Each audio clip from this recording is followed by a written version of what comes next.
Salut les gars, c'est Bambi, je vais vous présenter comment modifier un peu sa réplique.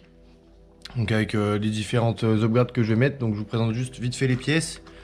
Donc on commence par des petits gears en 13-1 de chez Impact Arms. Le piston et la tête de piston, voilà j'ai pris pour la compatibilité des pièces. Des petites rondelles d'AOE, donc voilà pour si jamais j'ai des petites modifications à faire. Des shims. Des épaisses ici et des fines ici. Voilà, le petit titan basique.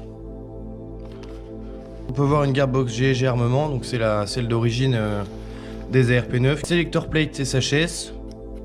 Un nozzle FPS Softair. Et donc une petite détente max. On va ouvrir la gearbox, donc on enlève les petites vis ici. Hein. Voilà, standard.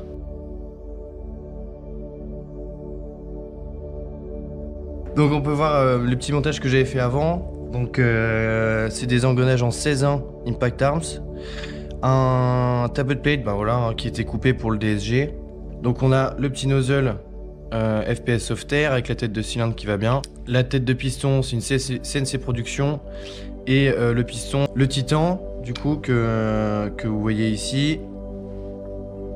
Hop, on va l'ouvrir un peu. La détente max. Et puis donc les engrenages. La gearbox est montée sur des bearings FPS Softair en 8 mm. Donc on a le titan qui est donc posé dedans. Voilà, donc vous avez plein de tutos pour savoir le monter. Hein. Donc on va commencer par celui-là. Donc là, on peut voir, enfin je sais pas si vous allez bien voir, mais voilà, ça tourne pas ouf, c'est parce que ça frotte sur la coque. Du coup, on va rajouter une petite shim dessus.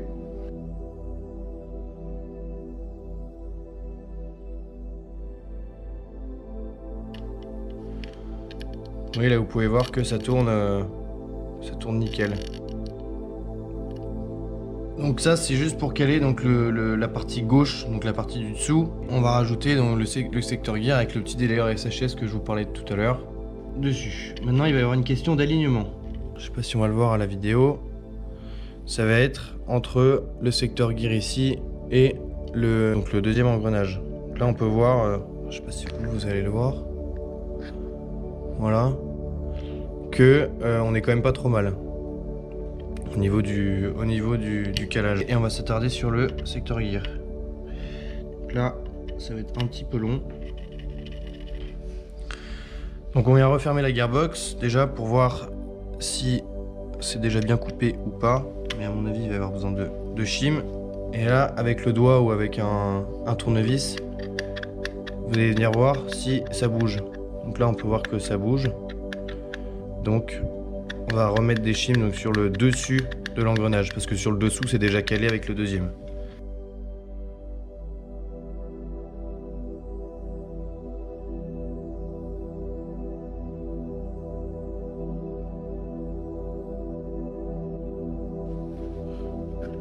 Voilà. Donc là, vous pouvez voir du coup que il y a un léger jeu, mais on est quand même pas trop mal. Il tourne librement. Bon, les puristes diront qu'il faut mettre des vis. Voilà, moi je les mets pas, j'appuie juste avec le doigt, ça fonctionne très bien. Après, chacun sa méthode. Deuxième.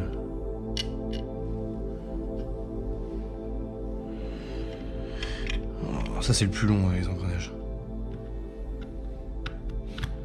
Donc là pareil, hein, on peut voir qu'il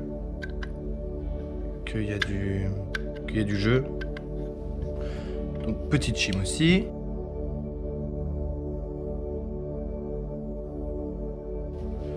Et donc là il n'y en a plus. Il n'y a plus de jeu du tout. Voilà. Le laisser. Et on va mettre le troisième. Donc ça c'est le bevel gear. Si je ne dis pas de bêtises. On vient le poser. Bon là ça se verra pas à la vidéo, mais c'est le même principe que le premier engrenage. Là ça vient frotter sur sur celui-là, le bevel gear. Donc on va mettre une petite shim en dessous de celui-là.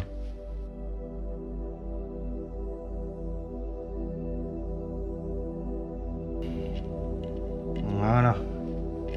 Et là ça tourne nickel. Donc maintenant, on va regarder donc par rapport au moteur. Donc ça c'est donc le calage en fait de l'axe ici avec le bevel gear ici, ce qui va vous empêcher d'avoir des sons un peu bizarres sur vos répliques.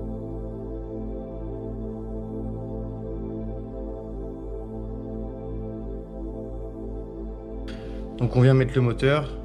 Donc c'est un SHSI Torque. Voilà. Ça fait ses preuves, je pense. On vient le mettre dedans, peu importe le sens. Hein. Voilà. Dans tous les cas, on va pas le fixer tout de suite. Et là, on vient regarder ici. Voilà, si il y a du jeu ou pas. Donc là, et là on est déjà pas trop mal.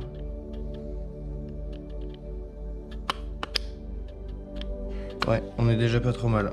Donc du coup, on peut caler direct. On vient retirer tout ça. Et donc après, on peut s'occuper justement que du bevel gear. Voilà. Et là, avec un petit tournevis, ou avec ce que vous avez sous la main, une clé Allen, vous venez regarder ici s'il y a du jeu.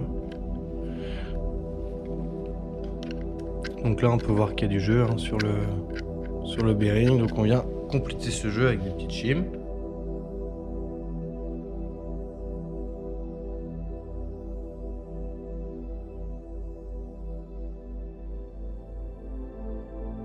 Donc là, les gars, on est quand même pas trop mal. Il n'y a pas un poil de jeu et ça tourne librement, même si j'appuie super fort là. Hein. Si je simule la vis. Voilà. Donc là où ça va être, donc ça on s'en fiche un peu. Tac. Ça va être la première dent du piston et donc du secteur gear. Vous voyez qui est pas tip top. L'idéal faudrait qu'elle soit en fait comme ça, qui vienne engager le piston comme ça. Donc on va rajouter les petites cales qui sont ici entre le piston et la tête de piston. Donc il y a différents modèles de cales. Hein. Là j'ai pris des cales de 1 mm, mais j'ai des cales aussi il y a des cales de 0,5. Là on va mettre 1 mm, ça se met voilà, comme ceci, posé sur la tête de piston.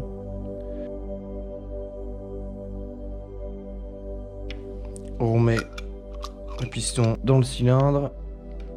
On refixe tout bien. Voilà, ça va déjà un peu mieux. Même largement mieux.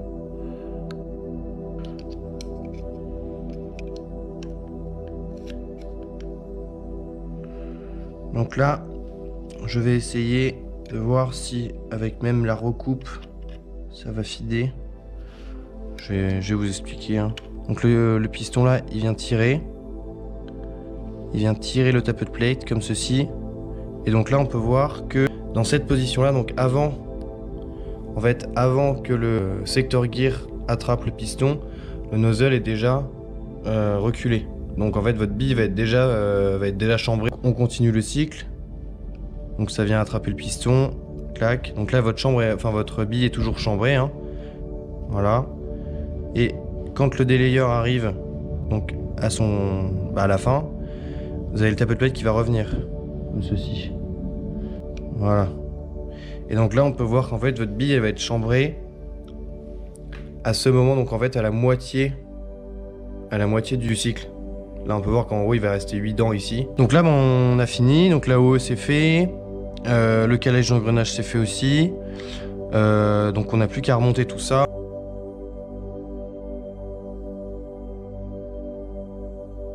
Voilà, Max Model, c'est la version sport avec un joint de mémoire. Oui, c'est ça, c'est un Maple Leaf. On le verra peut-être pas à la caméra. C'est un Maple Leaf 60 degrés et un canon Black Python. Ça viendra après avec un petit Poséidon 605.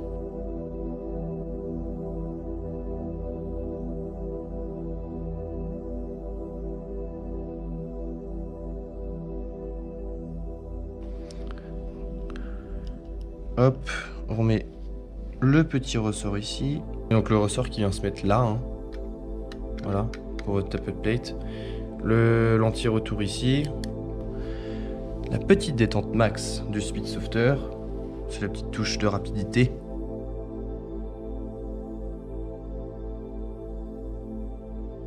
On va refermer le titan, voilà, en faisant attention aux petites pattes, hein, parce que s'il y en a une qui casse, eh ben vous pouvez aller en racheter un autre. Hein.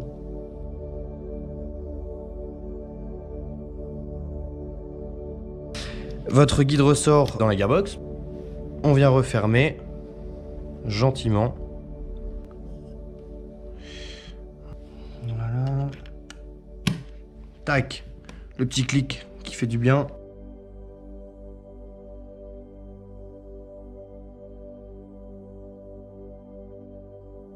Donc après paramétrage du titan donc sur l'ordinateur, je mets une petite batterie, donc 1300 mAh, 11.130C, là en semi et en auto.